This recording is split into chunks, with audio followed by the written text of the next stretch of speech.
संस्कृत मित्राणि नमो नमः। मैं पूर्णिमा शर्मा आज कक्षा अष्टम की संस्कृत दीपकम पुस्तक से पंचमा पाठ 5 गीता सुगीता कर्तव्या। गीता को सुगीता भली भांति गाना चाहिए। इस पाठ का वाचन और अर्थ लेकर प्रस्तुत हुई हूँ। प्रारंभ करते हैं पाठ का अर्थ और वाचन। कुरुक्षेत्रे श्री गीता जयंती महोत्सवा आचरिता। कुरुक्षेत्र में श्री गीता जयंती का महोत्सव मनाया गया। तत्र बहवः जनाः आगच्छन्, वहाँ बहुत से लोग गए। रमेशा अपि स्वजनकेन सह तत्र गतवान्, रमेश भी अपने पिता के साथ वहाँ गया। कथावाचक गीतायाः विषये वर्णयति स्म, कथावाचक गीता के विषय में वर्णन कर रहे थे। गीता सुगीता कर्तव्य की मन्यै शास्त्र विस्तरी, या स्वयं पद्मनाभस्य मुख पद्मनि द्विनि निसृता। गीता को सुगीता मतलब अच्छी प्रकार से कर्तव्य समझा जाए या अच्छी प्रकार से जानना चाहिए। किमन्य शास्त्र विस्तरी, फिर अन्य मतलब दूसरे शास्त्रों के विस्तार से, किम मतलब क्या, फिर दूसरे शास्त्रों को पढ़ने से कोई प्रयोजन नहीं रह जाता। या स्वयं पद्मनाभस्य, क्यों नहीं रह जाता, या जो स्वयं पद्मनाभ मतलब पद्म कहते हैं कमल को, और जो जिनकी नाभि से निकली हुई कमल नाल से ब्रह्मा जी की उत्पत्ति हुई है, इसीलिए उनको पद्मनाभ कहते हैं। तो जो स्वयं विष्णु के मुख कमल रूपी मुख से निसृता मतलब निकली है। एक बार फिर से देख लीजिए। गीता को सुगीता कर्तव्य अच्छी प्रकार से समझा जाना चाहिए। किमन्य शास्त्र विस्तरे, फिर दूसरे शास्त्रों के विस्तार से या दूसरे शास्त्रों को पढ़ने से, किम मतलब क्या लाभ, या स्वयं पद्मनाभस्य, जो स्वयं विष्णु के मुख कमल रूपी मुख से निसृता मतलब निकली है। अर्थात भगवान कृष्ण ने गीता का उपदेश कुरुक्षेत्र में अर्जुन को दिया।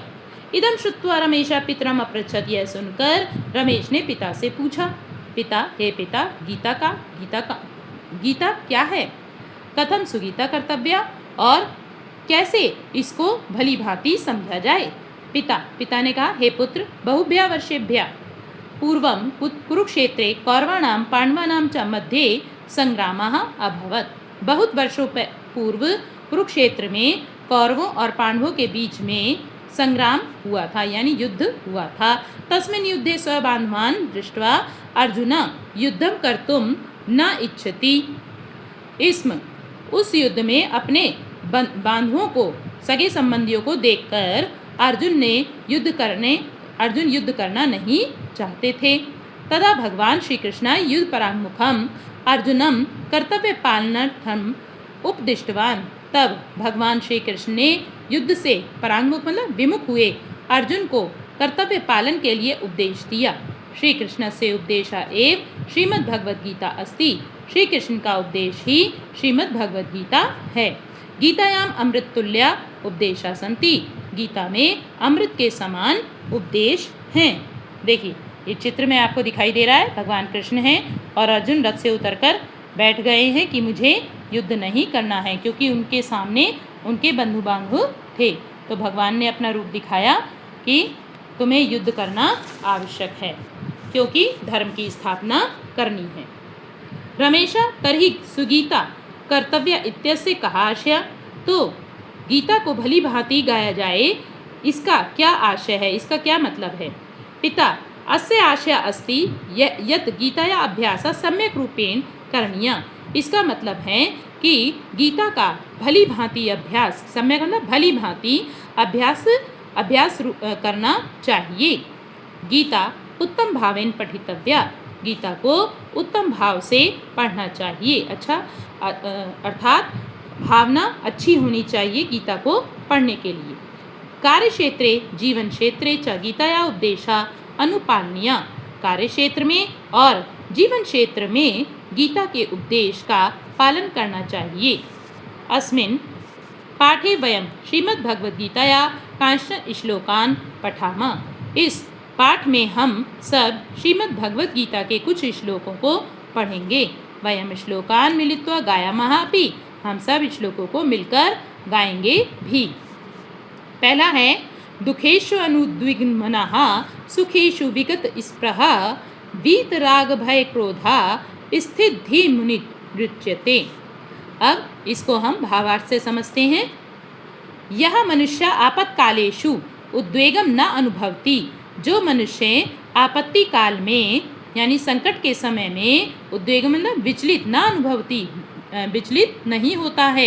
यह सुख प्राप्त अपि निस्पृह इच्छा रहिता भवती।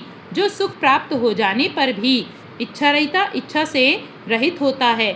यह इच्छा आसक्ति भय क्रोध इत्येतेभ्यः मुक्ता भवती। जो इच्छा आसक्ति भय क्रोध इन सभी से मुक्त होता है। सह मौनी पुरुष स्थित प्रज्ञा भवती।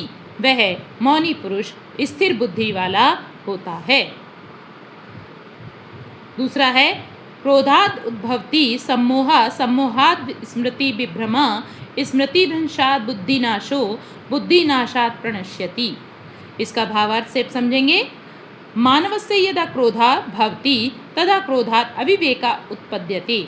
मनुष्य का जब क्रोध होता है, मनुष्य को जब क्रोध उत्पन्न होता है तदा क्रोधात तब क्रोध से अविवेक उत्पन्न हो जाता है। अविवेकात आत्मानं विस्मृति और अविवेक से वह अपने आप को भूल जाता है कि वो क्या किसके प्रति कैसा व्यवहार कर रहा है।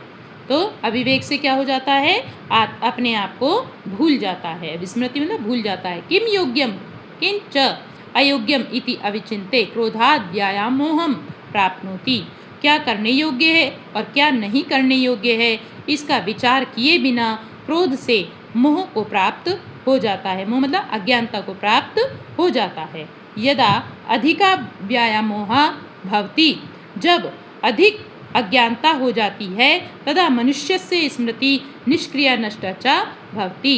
तब मनुष्य की स्मृति यानी याददाश्त निष्क्रिय और नष्ट हो जाती है।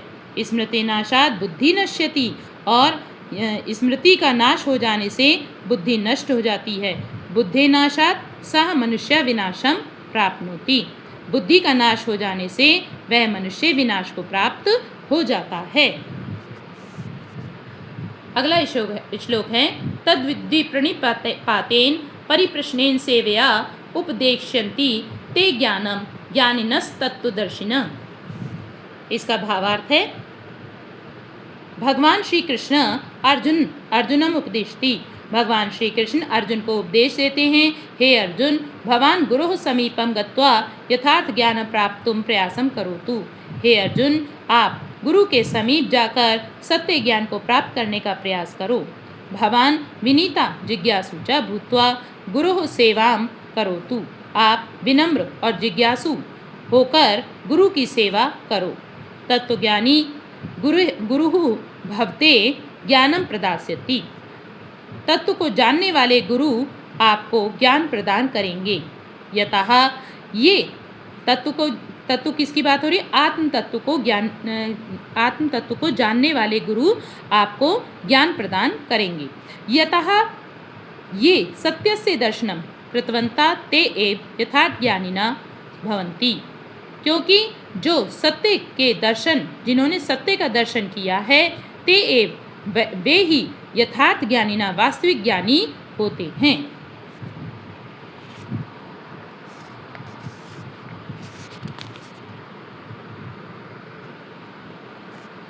आज के लिए इतना ही। अगली वीडियो में हम आपको इसके शेष श्लोकों का अर्थ बताएंगे। ये 3 श्लोक आपके यहाँ हो चुके हैं, ये देखिए। और अगला श्लोक आपका है श्रद्धावान लभते, चौथे श्लोक से। तो ये वीडियो अधिक लंबी हो जाएगी, इसीलिए हम आपको अगली वीडियो में इस श्लोक से आगे के अर्थ बताएंगे। धन्यवाद।